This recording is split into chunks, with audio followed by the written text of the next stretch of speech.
Evelyn Carter, Rachel Monroe, and a list of names, some crossed off, others still marked with haunting precision. A town gripped by fear, a killer who knew no boundaries, and a mystery so chilling it would make anyone question the darkest corners of humanity. What connects them all? A pattern so twisted, it defies all logic. And the truth?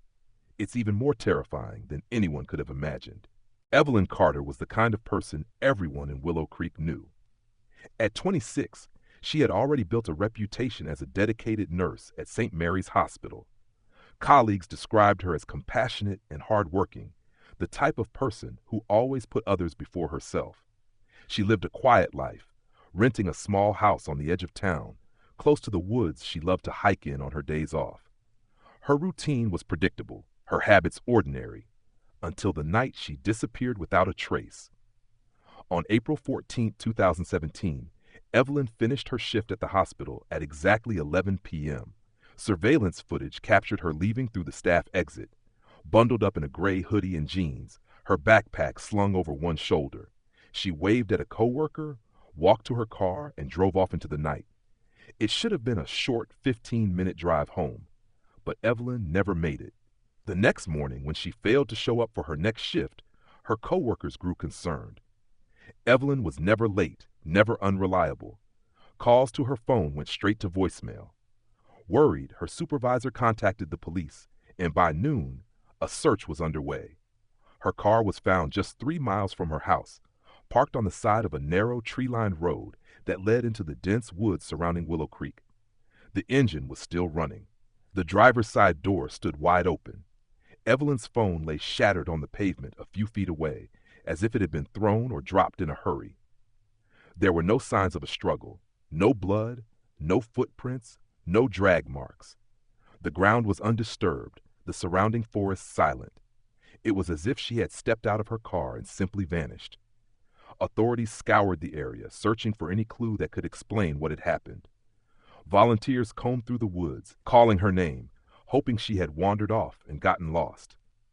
Search dogs picked up her scent near the car, but lost it abruptly less than 20 yards away, as if she had been lifted off the ground. Days turned into weeks, and the town grew restless. Rumors spread like wildfire. Some believed Evelyn had run away, though those who knew her insisted she had no reason to. Others whispered about something more sinister, a kidnapping, an accident, even something supernatural. The police investigated every lead. They interviewed coworkers, friends, and family members. They searched her home, combed through her phone records, and checked traffic cameras along her route. Nothing led to an answer. There were no enemies, no suspicious relationships, no troubled past. Evelyn had simply disappeared into thin air. Then, on May 11, 27 days after she vanished, a hunter stumbled upon something in the woods, nearly 10 miles from where her car had been found. At first, he thought it was the remains of an animal, but as he stepped closer, his stomach turned. Neatly arranged in a perfect circle lay a collection of human bones. Evelyn Carter had been found, but what police saw next sent a shiver down their spines. Her skull was missing. The discovery of Evelyn Carter's remains sent shockwaves through Willow Creek, and it quickly became clear that this case was far from ordinary. The bones, though clean and white, told a disturbing story. At first glance, they appeared to be old, perhaps even decades old. But forensic experts confirmed they had been exposed to the elements for only a few weeks. There was no visible trauma to her bones, no obvious cause of death. The state of her remains made little sense. How could someone's body be reduced to bones so quickly? The condition of the bones was far too meticulous to be explained by natural decomposition or animal scavenging. Usually, when a body is left exposed, it's subject to environmental factors like weather, scavengers, and time. Yet Evelyn's remains were unnervingly pristine. There was no sign of the usual decomposition process. No bloating, no maggots, no blood. It was as if someone had taken great care to cleanse and prepare her body, removing every trace of flesh with surgical precision. The authorities were left with more questions than answers. How had Evelyn's body been so perfectly stripped of its flesh in such a short period of time? Who could have done this, and why? And most chilling of all, why was her skull missing?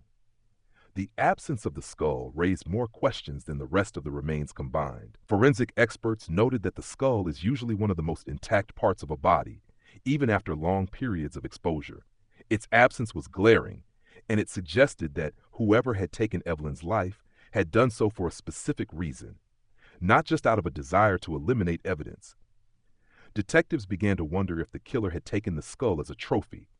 Perhaps it was part of a ritual or some twisted obsession. A few theories began to emerge. One theory suggested that Evelyn's remains were the work of someone who had planned the crime for years, someone with the knowledge and tools to remove flesh in a way that appeared almost surgical. Others thought it might be the work of a group, a cult-like organization with a dark ritualistic purpose. The investigation grew even darker as the police uncovered that Evelyn's disappearance wasn't an isolated case. Several similar cases of missing persons, all with similarly strange and unnerving details, were found in other nearby towns. Each victim had vanished without a trace, and each set of remains that had been found was clean, with the flesh meticulously removed. The pattern was undeniable. Someone was taking people, stripping their bodies, and leaving them to rot without their skulls. The similarities between the cases were too strong to ignore. The same unusual state of decomposition, the absence of skulls, the complete lack of physical evidence linking any of the victims to a known perpetrator. Investigators dug deeper into the lives of the previous victims, trying to find connections, but no one stood out. They came from different backgrounds, different towns, and had no known links to one another. No clear motive presented itself. They were all ordinary people living normal lives, and now each one of them was reduced to a collection of bones. In the weeks that followed, detectives began to receive anonymous tips, cryptic messages, and bizarre phone calls. Some led nowhere, while others hinted at something far more sinister. One message suggested they look at the others, a strange clue that made them rethink everything. Was there more to this than just a string of random murders? Was someone orchestrating a dark, twisted game? With every lead that seemed to fizzle out, the case became more frustrating. But one thing was clear. The killer wasn't done. Whoever was behind these grisly crimes was not finished yet. And Evelyn Carter, it seemed, was just the beginning. As the investigation into Evelyn Carter's murder deepened, detectives were left with the unsettling realization that this case wasn't an isolated incident. As they delved into the history of missing persons reports, they began to uncover a chilling pattern stretching across several states. Over the past decade, 4 other individuals had vanished under eerily similar circumstances, and each of their remains had been discovered in a disturbingly similar condition to Evelyn's, perfectly cleaned bones with the skulls missing. The timeline began to emerge, a pattern of disappearances occurring roughly once every 2 years. Each victim was found in a different state, scattered across small towns that seemed unrelated at first glance. But as investigators connected the dots, the chilling reality set in. This was the work of a serial killer, a person or group who had been operating undetected for years. The bodies were all discovered in remote wooded areas, typically miles from civilization. The first victim, a woman named Sarah Green, had disappeared in 2010. Her remains were found in a similar state in a forest in Oregon. The second victim, a young man named Marcus Reyes, vanished in 2012, only to be found in a ravine in Northern California. The third was a middle-aged woman named Linda Frost, who disappeared in 2014. She was found in an abandoned field just outside of Seattle. And now, Evelyn Carter. Each of these victims had been killed in different ways, making it impossible for the authorities to identify a clear method of murder. Some had signs of blunt force trauma, others had no visible wounds at all. But the one thing they all had in common was the disturbing condition of their remains. All were carefully stripped of flesh, all had their skulls removed, and all seemed to have been carefully staged at the crime scenes. The police were baffled. There were no obvious connections between the victims, no shared acquaintances, no links between their daily lives or backgrounds. It was as if the killer was choosing victims at random, selecting them without any clear reason. The investigation seemed to stall as they continued to draw blanks. Even the forensic evidence was scarce. No fingerprints, no DNA traces, and no witnesses. Whoever was behind these killings was incredibly meticulous, someone who knew exactly how to cover their tracks and leave little to no trace of their presence. Then, after weeks of dead ends, a breakthrough came. The FBI's Behavioral Analysis Unit had been called in to help profile the killer. They began to notice a pattern in the way the bodies were arranged. Each set of remains had been placed in a certain position, always in a circle, with the bones arranged in an almost ritualistic fashion. The positions were symmetrical, each limb placed deliberately, as if the killer had a specific purpose in mind when staging the body. This led them to theorize that the killer was not simply a murderer, but someone with a deep, obsessive need for control. The idea that this could be the work of a serial killer with a ritualistic motive began to gain traction. The missing skulls, the pristine condition of the remains, the careful staging, it all pointed to someone with a methodical, almost religious obsession with the human form. But still, there were no solid leads. The search for a suspect continued, but the deeper they dug, the more elusive the killer became. As the months dragged on, the case grew colder and the mystery only deepened.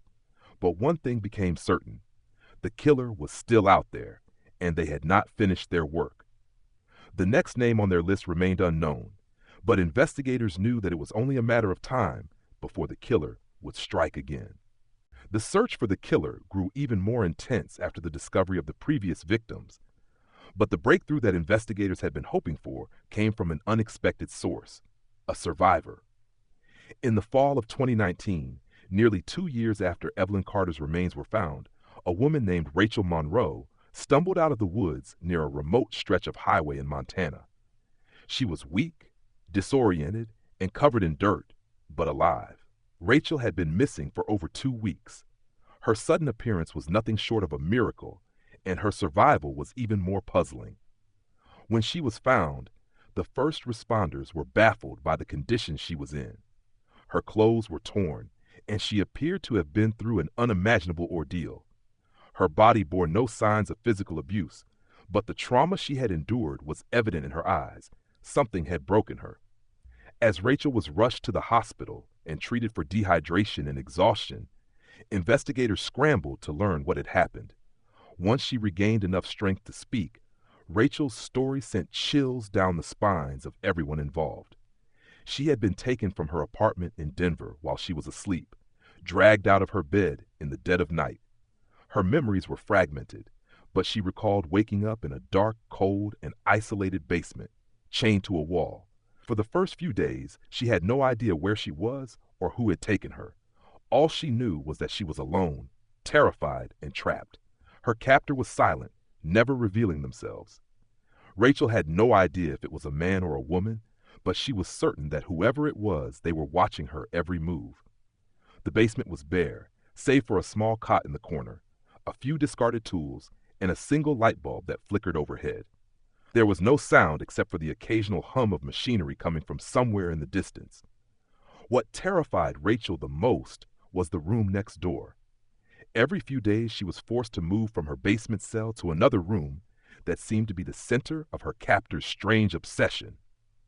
The room was filled with shelves, each lined with human skulls, some old, some new.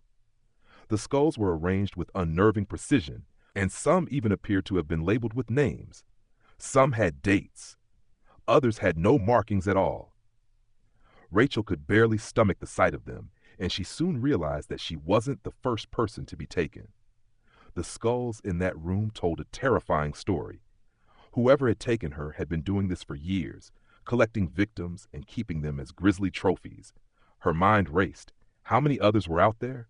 Was she going to be added to the collection? For what seemed like an eternity, Rachel's captor never spoke, never showed their face. Every time she was moved into the skull room, her captor would examine her, silently taking note of something, perhaps choosing when she would be added to the grotesque display. But Rachel's instincts screamed at her to find a way out.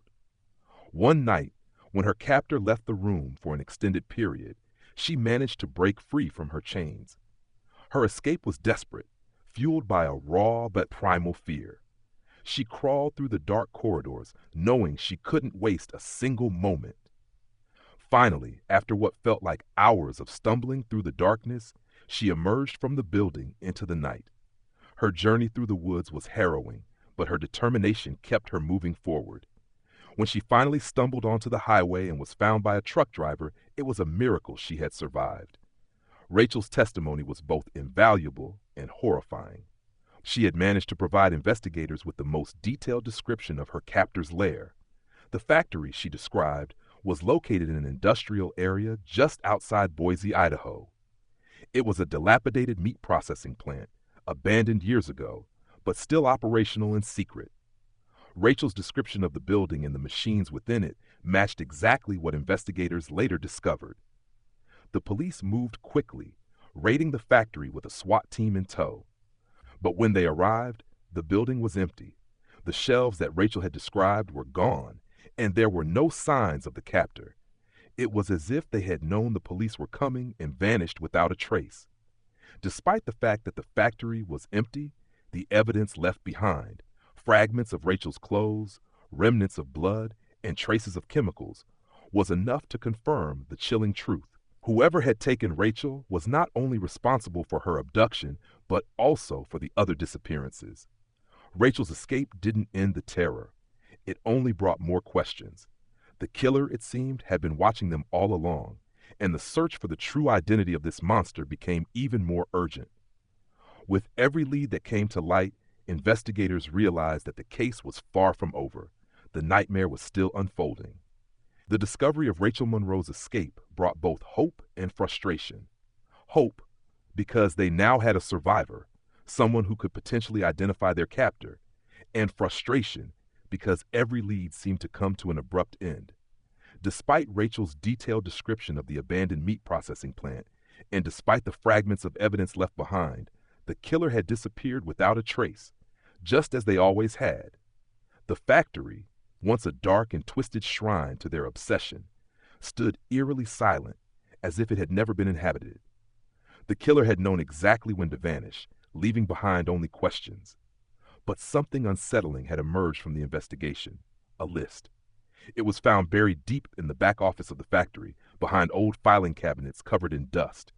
The list was written in a careful, methodical hand, names, dates, and markings next to some of them. It was as though the killer had been tracking their progress, marking off the victims one by one. But there was something strange about the list. Some names were crossed off, but others remained. Some names had dates written next to them, while others did not. It looked like a calendar of death, a record of planned abductions, with future victims clearly marked. The chilling part of the discovery was that one name stood out on the list, a name that was still alive, a name that had not yet been crossed off, but was scheduled to be taken. The victim was someone local, someone who had been in the area recently and could very well be next in line. The name was carefully written, not far from Evelyn Carter's. This breakthrough sent the investigators into a frenzy. A plan was quickly put into action to protect the person whose name appeared on the list. They were placed under 24/7 surveillance, and every precaution was taken to ensure their safety. However, the deeper question remained: why hadn't the killer struck yet? Was it a matter of time, or was the killer watching, waiting for the right moment to strike? The task force worked around the clock, trying to decipher the meaning of the list. Was it a ritual, a pattern, or a twisted game? No one knew. But one thing was certain: the killer's methods were methodical, calculated, and terrifyingly precise. The missing skulls, the arrangement of the bodies, the absence of evidence, it all pointed to someone who had spent years perfecting their craft. As weeks passed and the surveillance on the potential victim continued, the killer remained elusive. Every time the police thought they had a lead, it would slip away like smoke. No witnesses, no footprints, no DNA. The case was at a standstill, and yet the danger remained. Then, as the town began to settle into an uneasy sense of normalcy, a new development occurred. The person on the list, whose name had been so carefully written, suddenly disappeared. The surveillance team had been on high alert, but somehow the killer had managed to strike again, right under their noses. The disappearance was swift, silent, and clean, just like the others. The authorities launched another massive search, but it quickly became clear that the killer had once again outsmarted them. There were no signs of struggle, no clues, no evidence to follow. It was as though the person had simply vanished into thin air. The case had reached a new level of terror. The killer was not just a murderer. They were a shadow, unseen, unknown, impossible to predict. It was clear that the list wasn't just a record of victims. It was a blueprint, a terrifying roadmap to future deaths. But even as the police worked tirelessly to track down every lead, they knew one thing for certain. The killer was playing a game, and the rules had yet to be revealed. As the search continued, the list was revisited again and again, but there were no new names to investigate. Only the disturbing realization that the true identity of the killer had yet to be uncovered, and the fear that they might never be caught. The nightmare that had begun with Evelyn Carter was far from over, and the killer, they were still out there, watching, waiting, and plotting their next move.